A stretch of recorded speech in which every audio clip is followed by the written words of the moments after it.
बोला वीडियो बनाई हो अपना मोबाइल में जे अपना मोबाइल में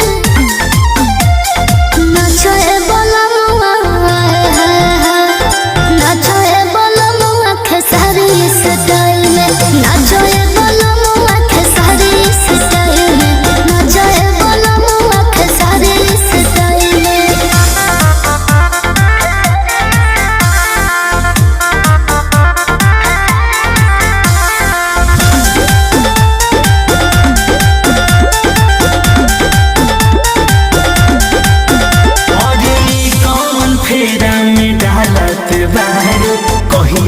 बदला निकालत बाहर ऐसे काहे करे तारू हमार बात सुनी तो हो थोड़ा मस्ती